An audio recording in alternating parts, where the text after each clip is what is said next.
semi-final. We have James Horan with us, and in a few moments Darragh O'Connor will be with us as well. James, thanks for joining us. A quick verdict on the Super 8s first. I was doing a, admittedly not scientific, but straw poll in the office, and I said, right, who can remember the good games? And I threw out Dublin and Omagh, Kildare against Galway, Kerry against Monaghan, I guess, for the finish. That was in weekend 2. And from weekend 1 in Croker, there wasn't much. That was the World Cup final weekend. And weekend 3 was mostly duds, really. And then, I guess, kind of Donegal, Tyrone, to a point. So how do we assess the Super 8s without being too wise after the event, because I think everybody was looking forward to them, in fairness? Yeah, look, I think there's definitely something there. You know, there was a few unique scenarios thrown up, different sort of permutations for teams and managers and supporters. You have to think your way through it a little bit with some of the outcomes that could possibly happen based on results. And it was new, and you know, there was the Dublin home games and the first games in Croker. So there was a lot. There was some that was good. I thought some of the games were decent, but I think it's worth sticking with. It's version 1.0. You know, you need to get a better version out there, I would say. And I think next year, with some tweaking around the edges, that, you know, it may improve. So I think overall it was decent. I think it was a step that was needed. You know, but I think when you take, I think the provisional champions need to possibly get their home game or their first game at home. Or certainly the first games out of Croke Park. You know, get them to the provincial areas so that you can get the crowd like we saw up in Omagh. You know, that gets the whole town going, to get the buzz about the place, to get a bit of excitement going. So I think there's the potential that Super 8s can do that, and that's what we need. We don't want quiet games where you can hear players shouting in Croke Park. You know, you need to get it out around the counties and get the people involved in it. So that will go down as a lukewarm thumbs up from James Horan. I mean, there was some euphemisms in there and some trying. Darragh, did the Super 8s rock your world? Again, a hesitant thumbs up. And again, we need a 3-year perspective, not just a 1-year thing. I think everybody's singing off the same hymn sheet when it comes to the opening weekend, being in provincial towns, being in provincial grounds. It just, Croke Park did not work on the opening weekend. I think that's unanimous across the board. So I had some great occasions and sense of occasions in Clonus. I was in Ballybuffet the last day. There was a good atmosphere around the town beforehand and after. A nice compact ground and a decent game as well. But other than that, it's going to have to be a 3-year trial, really, to be honest. Yeah, I think, Darragh, long term, we're just going to have to look at the way the hurling works so well, and pretty much every competition in world sport, whereby you try and do the group stages earlier on, and then what you want at this time of the year is the thrill and just the agony and ecstasy of knockout championship, which is what the hurling has had for the last few weeks. The no safety net element, the do or die element, that's there. And Darragh, you're gone? Line gone? We'll get back onto you in a sec. James, I'd put that one to you. Yeah, I think so. You know, if you look at the last couple of weekends of hurling that we've had, the games have been absolutely amazing. You know, for excitement, for engagement of the crowd, and that's ultimately what spectators want, and players want to be involved in those type of games. You know, with that excitement level. So, yeah, you know, there is something. Should the Super 8s be a little bit earlier to provide that type of scenario? So we just hope, I suppose, that next weekend with the 2 All-Ireland football semi-finals that we get cracking games, and I think we have the potential for that. You know, so a couple of 2 good semi-finals and a great final is I suppose what we're looking for. You know, to add the football excitement. I guess the net result, as well as the progression of Dublin and Galway and Monaghan and Tyrone from the weekend, is that Eamonn Fitzmorris is stepping down. James, the most common line I've heard people use with Fitzmorris is that history is going to judge him pretty well. The main critiques I've seen, wishy-washy enough at times. Stuff like not being brilliant on the sideline has been levelled at him at times, and maybe not sticking to a game plan. Although, look, if things were going great, you'd say the ability to change up the game plan is a very admirable thing in a manager. Talk to us about Fitzmorris and his tenure, how you rated him as a manager, what were the weaknesses, how will history judge him?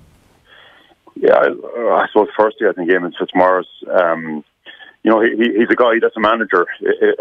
So I think as a fella, I think the way he conducts himself, the way he holds himself, whether win, lose or draw, how dignified he was, I think is very becoming, you know, is very appropriate. I thought he conducted himself excellently. I think, you know, for me, when you hear a manager, you know, when Derek McGrath, I heard the interview played again last night. The one thing that I always look out for is what do the players think? What do the players say? Or when a manager goes, how is he seen by the people? I suppose the most important people, which is the players that he's dealing with on a day-to-day basis over a 6-year period now at this stage. So, and I think to a man, they appreciate, I suppose, how he's worked with them, and I suppose the way he's treated them, and, you know, I suppose facilitated a lot of those young players' development, how he's facilitated the transition from that older team, and how a lot of the, you know, the Paul Galvins and all these guys have moved on. So he's done a lot of very good work there, and, you know, even in David, you know, man of the match interview after the game the last day, you know, I thought he made a nice reference to Eamonn, you know, and that he was the man for the job. That was obviously before he had told the players, you know, so I just thought it was a nice endorsement, you know, from the greatest young player in the country at the moment. So overall, how he's seen, how he dealt with people, I think in a very respectful manner, very good. You know, in the 6 years, he won 6 Munsters, he won an All-Ireland, you know, competed in the league strongly, tried to change the way Kerry play in a lot of games, try to adapt, I think, you know, from game to game, you know, with sweepers in some games and not in other games, all-out attack in some games, not in other games. And I think that because there wasn't as much success as Kerry people like, I think that changing of format, that changing of game did frustrate people a little bit. And I think that's the noise. I was down in Killarney on Saturday night, and I went downtown for lunch before the game, and the noise around Killarney of what Eamonn was going to do or not do, regardless of the outcome, was very heavy. So I think it's the right call by him, just where things were and the way he did it and the time that it is very important, because everyone can move on quickly now. Yeah, to sum up his tenure, you mentioned the Munsters, so the All-Ireland in 14, and then it's just a run of semi-final defeats, really. Well, the All-Ireland final against Dublin in 15 in the rain, that wasn't a great game. They never really were in that game. And then semi-finals to Dublin in 16, and then Mayo after the replay last year. So that's the Fitzmorris reign. I know Dara's back with us now. Dara, his press release almost caught the eye as much as the decision when he talked about the level of criticism. You know, he's the shoebox at home of anonymous letters to the house, which is a fairly grim thought, and talked about the air of negativity which he hopes will go now and let the younger players in particular to benefit from. He said, I think the players as well will benefit from a change of voice. Like, how ugly was it getting in Kerry for Fitzmorris? I'm sure it was probably ugly enough to be bearing the brunt of those letters, those different the voices and the noise outside there. Fitzmorris would be very much independent in his own mind, and he would be able to shut out an awful lot of it.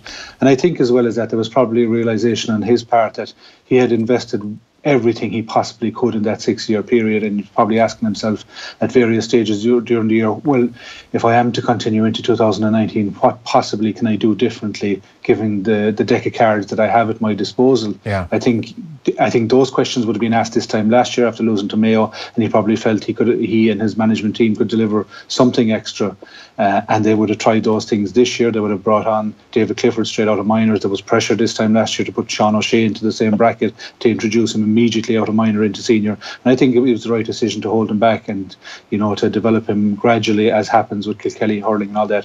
There is an ugliness there. There is an ugly side to the game at club level and at county level right across the country, and it's just got more intense in recent times, I suppose, with social media, different various forums like that. And, you know, I don't think it was the final defining element. It was just a factor, and it was something that I think he wanted to bring to light, to say that this happens. There are real people here receiving these letters, having to read this nonsense. It happens in all sectors, I'm sure, of sport. But I suppose the difference being this is not a professional sport. People have their day jobs and people have their private lives. And, you know, it was just unfortunate that element came to the fore. I think there was references made to what Paddy would have said 15, 16 years ago. But about Kerry supporters. I think Fitzmorris himself would be the first to acknowledge that by and large Kerry supporters are actually brilliant supporters, and when the need is greatest, as it was above in Clonus, they did rally, and in 2009 against Antrim and Tullamore something similar. But that ugliness is there, and unfortunately it does have a bigger platform than it would have maybe 10 years ago, 15 years ago. And how good a job do you think he was doing in, say, this season or last season? Obviously, there's credit in the bank when you win an All-Ireland. You've got to reshape things. I've heard, the sweeper against Galway versus Mark Griffin versus McManus up in Clonus as an example of how, well, he didn't really quite know where he was going or what he was trying to do. That would be the criticism levelled at him. How good a job do you think he had been doing over the last 18 months? I think you can judge managers at any stage, in any county, in any club, by are they maximising the resources available to them. And I think there was a turning up of the pressure because Kerry had won 4 All-Ireland minors in a row. Now, when Kerry weren't winning minors, there weren't too many people concerned in the county that the fact that they weren't winning minors, provided they take 1 or 2 players through every year to senior level from possibly under 21 level. I think that step up has become from nearly 23, 24-year-old level now at this stage. So every year he did get the most out of his teams and his 30 players available to him. Mickey Hart, the last day, in Ballybuffet, I was looking at the first half and I was saying, God, if Tyrone loses, even Mickey Hart might come in for some criticism here. And he divides opinion in Tyrone even at this stage. Sean Boylan was dividing opinion in Meath after 23 years. For the 6 years that Fitzmorris was there, I do think that they got the best 30 players available to them. They coached them. Of course they made mistakes. I think they themselves would be the first to admit that. But, managers are allowed to make mistakes. I think this level of scrutiny is gone beyond the beyonds at this stage. I've seen something today questioning Stephen Rochford's approach in Mayo. You just say, it's not an easy gig. It's not an easy gig. And they did the fact that it's a Kerry management and that they play a certain amount of higher profile games than other counties. They are going to get criticised, and they knew that, and that comes with the turf. But at the same time, some of it was over the top. And when the tide turns against you in a county like Kerry, you can sense it. You can sense it on the terraces. The most disappointing aspect last Saturday for me, being in Killarney, was watching people at 50, 51, 52, 53 minutes leaving in quite considerable amounts and having a talent like David Clifford on the field working his magic. Real supporters would stay to the end, and many Kerry supporters did. In fairness. That was bizarre behaviour, really. Quick memo, you're not going to be seeing much football for a while. You might as well enjoy this while you can. And even it's just really poor form, really. I think it was one of the ironies was the last. Pity line went. We'll get Dara back up again. James, I did want to ask you before we get off Fitzmorris and talk about some of the football. A serious question. Did you get hate mail? Did you get it from Mayo fans? Yeah, absolutely. Considerable amounts. What's a considerable amount? Well, after defeats, obviously, there's and particularly in championships, it can be very raw for some people. It can be something related to even players from certain clubs that aren't playing, and there's a club member that's disgruntled as a result. So, I think what Dara was saying there as well, with the forums and social media and everything that's there, it's so easy, and it can be, get messages across or get your point across, but it's a different sort of level when it's someone sits down and writes it with a pen, writes a letter and can write some very, very harsh stuff in there. So yeah, it is something that impacts you for sure. Particularly in Eamonn's case as well. You have family, young family, and all that kind of stuff. And would you? There's different things that do come into it. Sorry to interrupt. Would you read it? You get some letters in the post. Again, I'm curious to know how many we're talking. Are we talking 10 a year? Are we talking more than 10 a year? But when you get to the first line or two and you realise where this is going, would you keep reading it? The first few you would. Thinking back now, you would. But I got some of those. I got the police involved in some of those. That's how brought to the attention of the guards of the appropriate authorities, because that's really what you need to do with some of those. Because they were threatening. So some of them would be really concerning.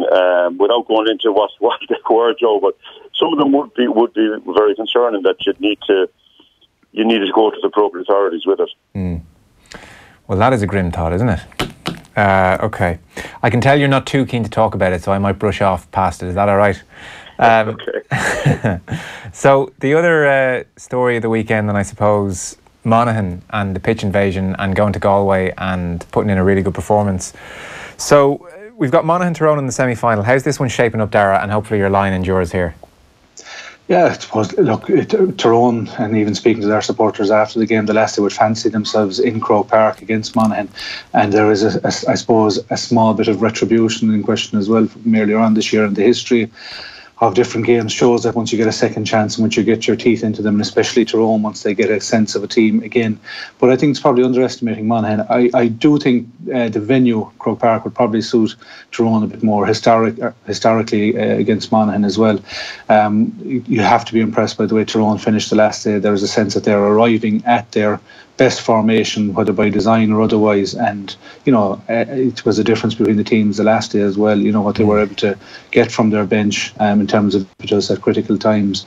But there is something different about Monaghan this year. They seem to be on a crest of a wave, and that beautiful pitch invasions which we all love. There is a connection. We were talking about connections between supporters and their teams. There's a definite a genuine connection between Monaghan and their team at the moment. Yeah, James, they're both arriving into a semi-final feeling very good about life. What's your read on it? Yeah, I think it's going to be a fascinating one. I thought Monaghan against Galway. I was wondering how they'd be after the last minute goal against Kerry. Were they shook? Were they rattled? Were they thought their chance had sort of come and gone? And going down to Galway, a formed team. And they were superb down there. They were brave, they were courageous.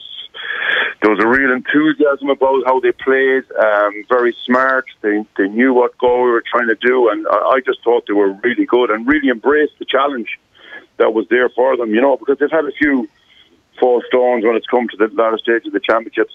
But I just thought, wow, they were really mature, really strong, and did very well. So Monaghan are in a great place. But equally Tyrone, you go back a few weeks to the ding-dong battle against Meath and how they've slowly and steadily just progressed like a machine, just getting stronger every single game that they're playing. And one thing that's standing out, even if you take the last 5 or 10 minutes against Dublin and the performance at the weekend, is their conditioning is at a level on a par with Dublin now, which is a huge thing. It's an advantage Dublin have had over the majority of teams over the last few years. But I just think, that Tyrone team, they're getting stronger and stronger as the games are going on. And particularly, that the last 15 or the last quarter of games, they're scoring heavy and doing a lot of damage. So I think they're in a great place as well. But these two teams know each other so well.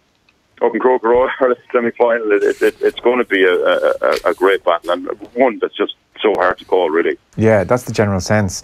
In the other semi-final, Dublin obviously had their game against Roscommon, which went as most people expected. The good news was seeing Bernard Brogan back, an amazing recovery from Brogan. And then Galway, slightly trickier to kind of assess what's going on with Galway. I mean, is this absolutely ideal if you're Kevin Walsh, James, and you've seen that performance against Monaghan, and it straightens everybody up for training this week? Not that necessarily you need that for an All-Ireland semi-final, but there'll be no one getting ahead of themselves, that's for sure, with this game. It's kind of hard to get a read on how Galway should be feeling or are feeling after that performance. Yeah, it's not the type of performance you want a week before an All-Ireland semi-final. Okay, so this is a bad thing. Absolutely, I saw Damien Comer back in his full-back line giving out and roaring, and there was I suppose you could look into it that they're qualified already, but I'd be a little bit concerned about Galway's performance. I have to say, I thought there was a lack of ambition there to do anything. For me, the way I'd approach that game is, you want to keep momentum. You want to keep winning. You want to keep developing and building performance on performance and building phases of performance all the time. So to have such a poor performance, 5 points with a very strong breed and 3 points in the second half, to have that level of performance with pretty much your team that's going to be out the next week, I don't know. There's a lot to go through and a lot for a manager to try on players to get right in a week. So I think it's far from ideal for Galway, and then particularly that it's Dublin that they're facing. Well, yeah, and I guess Walsh is going to be conscious of tiredness as well. I mean, you can't flog them this week on the training ground trying to put things right. I was interested to see what he would say about it, Dara, Walsh that is. And his assessment of the game to a point was, well, look, we all know how much a wounded animal can fight for his life, this being Monaghan he's talking about, and maybe we just weren't as wounded as we'd like to be coming into this game. There are lessons to be learned, and it's good for the team going forward. I guess to kind of build on James' point, that's the kind of thing, you know, it's lessons learned and it's good for the team going forward. That's the kind of sentence you want to hear in February in the league, not really a few days out from Dublin. Yeah, it's the right things to say, but it's, you know, there's a sense that, you know, there has to be a bit more behind this. Either this is the great rope-a-dope trick, one of the great ropes of all time, or else Galway really are, you know, in a bit of bother here, and I'd say the latter. You know, I think, you know, they don't know what variation of the Dublin team, because Dublin have had the luxury of being able to try out a few players as well the last day, and they have so many options available to them now. Even they're going to be very hard to analyse over the next week or so, you know, in terms of different plays. O'Gara was thrown into the mix the last day, Cormac Costello and these lads. So I don't think it's ideal for Galway. I really do. I really did think before last Saturday's game in Salthill that they were going to put up a better show. Obviously, as a Kerry man, I was hoping they would too, and, you know, maybe there is a sense of revisionism going on here. You could say that should Kerry have gone after them more in Croke Park, etc., would give them credit for what they've achieved so far this year, but this is no rope-a-dope trick. I think Galway are in a bit of bother here heading into the weekend. Okay, lads, we'll be watching with interest. Thanks so much for your time. Darragh O'Connor and James Horn on the line there, giving us their take on the weekend. Dan in Tralee on Eamonn Fitzmorris says, if you offered me the last 6 years when I hightailed it out of Croker on the 5th of August 2012 when Donegal spanked us in a quarter-final, I would have bitten off your hand. Thanks, Eamon. Kerry a boo. That's Dan in Tralee. I think, as the lad said, and a lot of people have said, that history will judge Fitzmaurice's tenure pretty kindly, I think. We'll take a short break. Football show is on the way. We're going nowhere. The Newstalk app is Newstalk in your pocket. Download it now. You know you can earn up to €14,000 tax-free by renting out a spare room. So, what's stopping you? With Spot-A-Home, we create your listing with professional photos and videos for free, and you choose a tenant from the online applications. Simple. There's no viewings, no calls, no worries. Operating in 32 cities across 16 countries in Europe, Spot-A-Home lets you rent your property for a minimum of 30 days. Download our app or register now at spotahome.com. That's spotahome.com. This summer means